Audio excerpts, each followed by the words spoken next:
በጣም አሳሳቢ ናቸው።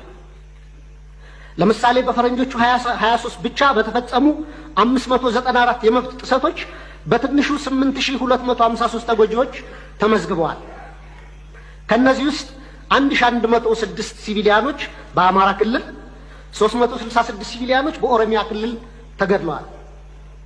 በ5 ወራት ብቻ ከ250 በላይ ሰላማዊ ሰዎች በድሮን ተገድለዋል። ከላይ ለማሳያ በሪፖርቱ የተካተተው የተጎጁ ሲቪሎች ቁጥር ሲሆን አክቹዋሊ የተጎጂዎች ቁጥር ግን ከዚህም የሚበልጥ ነው። እነዚህ የተንሰራፉ የመብት ረገጣዎችና ከህግ ውጭ ግድያዎች በፈረንጆቹ 2024-25 ዓመተ ምህረት ተባብሰው ቀጥለዋል። የድሮን ጥቃት ዛሬም በአማራ ክልል ተጠናክሮ የቀጠለ ሲሆን ህፃናትን ጨምሮ ሲቪሊያኖች እየተገደሉበትና የሲቪሊያን ተቋማት እየፈረሱ እንደሆነ ቢቢሲን ጨምሮ በዓለም አቀፍ ሚዲያዎች ተዘግቧል። በተጨማሪም ሪፖርቱ የዲሞክራሲያዊ ማህበረሰብ አስፈላጊ ምሰሶች በሆኑት ሐሳብን በነጻነት የመግለጽ፣ የመሰብሰብ፣ የመደራጀት መብት ላይ ከፍተኛ ገደቦች መደረጋቸውን በአጽንኦት አመላክቷል። ጋዜጠኞች፣ አክቲቪስቶች እና ሰላማዊ ዜጎች እውነትን የመናገር መብታቸውን በመጠቀም ተጠያቂነት እንዲሰፍን በመጠየቃቸው ብቻ ማስፈራራት፣ እንግልት፣ ስደት፣ እስራት እና አለፍ ሲልም እገታና አስገድዶ መሰወር ይደርስባቸዋል ይላል ሪፖርቱ። ለምሳሌ ያለመከሰስ መብት ያላቸው አማራ የሆኑ የፌዴራልና የክልል ህዝብ እንደራሴዎች የሆኑት አቶ ክርስቲያን ታደለ፣ አቶ ዮሐንስ ጓያለው፣ ዶክተር ካሳ ተሻገር ያለመከሰስ መብት ሳይነሳ ተይዘው ለ20 ወራት ታስረው ይገኛሉ።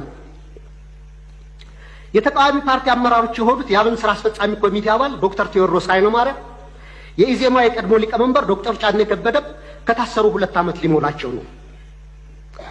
በተመሳሳይ በርካታ የአማራ ጋዜጠኞች እንደ ምሳሌ መስከረም አበራ፣ ገነት አስማማው፣ ጋዜጠኛ ጎበዜ ሲሳይ፣ ጋዜጠኛ አባይ ዘውዱ፣ ጋዜጠኛ ዳዊት በጋሻውና ቴዎድሮስ ንብረት፣ የአማራ ምሁራን የሆኑት ዶክተር ወንዶሰን አሰፋ፣ ረዳት ፕሮፌሰር ሲሳይ ብቸው፣ ፕሮፌሰር ማረጉ ቢበይን፣ ዶክተር ዘሪሁን ባህሪ፣ ዶክተር መሰረት ቀለመወርቅ፣ ዶክተር ገብረአብ አረሙ፣ ረዳት ፕሮፌሰር ዳኛ አበበን የመሳሰሉ ምሁራን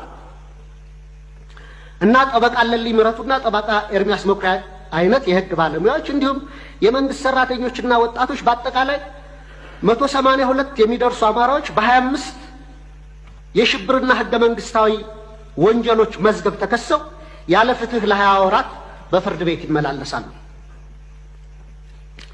የዘገየ ፍትህ እንደተነፈገ ይቆጠራል እንዲሉ የፍትህ ስርዓቱ ዛሬም ቀልጣፋና ፍትሃዊ ውጤት ማምጣት እንዳልቻለ አመላካች ነው።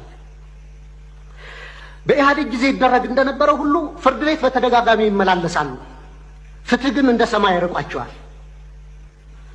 በጦር ሜዳ እያዋጉ ተይዘው የታሰሩ የህወሓት አመራሮችን በአጭር ጊዜ የፈታ መንግስት በገዢው ፓርቲ አሰራሮች ላይ የሰላ ትችት የሚሰነዝሩ አማራዎችን ይህን ያህል ጊዜ ያለ ፍርድ ማሰር የገዢውን ፓርቲ አባላት ጠር ፖሊሲዎች በግላጭ የሚያሳይ ነው። የአማራ ክልሉን ጦርነት ተከትሎ ለ10 ወራት የቆየው አስቸኳይ ጊዜ አዋጅ በታወጀበት ባለፉት 20 ወራት ውስጥም በሺዎች የሚቆጠሩ አማራዎች መታወቂያቸው እየታየና በብሔር እየተለዩ ኢተኒክ ፕሮፋይሊንግ እየተደረጉ ታስረዋል። ኢሰብአዊ ለሆኑ አያያዞች መጋለጣቸውንም መንግስታዊ የመብቶች ተቋም ኢሰመቁና ዓለም አቀፍ ድርጅቶች ጭምር ገልጸውታል። የአስቸኳይ ጊዜ አዋጅ ከተጠናቀቀ በኋላ ባለፈው ወር በመዲናችን እስከ ተካሄደው የአፍሪካ መሪዎች ጉባኤ ድረስ የአማራ ልጆች ጅምላ ስር አልቆመም። የተባበሩት መንግስታት ድርጅት የሰብአዊ መብቶች ኮሚሽን ባወጣው ሪፖርት ውስጥ የተካተቱ አብዛኛዎቹ የመብት ጥሰቶች መንግስታዊ ተቋም በሆነ የኢትዮጵያ ሰብአዊ መብቶች 2016 ሪፖርት በምርመራ ጭምር የተረጋገጡ ናቸው። በተጨማሪም ኢሰመጉ፣ አምነስቲ ኢንተርናሽናል፣ ሂውማን ራይትስ ዋች፣ ሲፒጄ እና የአውሮፓ እና የአሜሪካ ኤምባሲዎች ጭምር ባወጣቸው ሪፖርቶች እና መግለጫዎቻቸው አሳሳቢነታቸውን ገልጸዋል።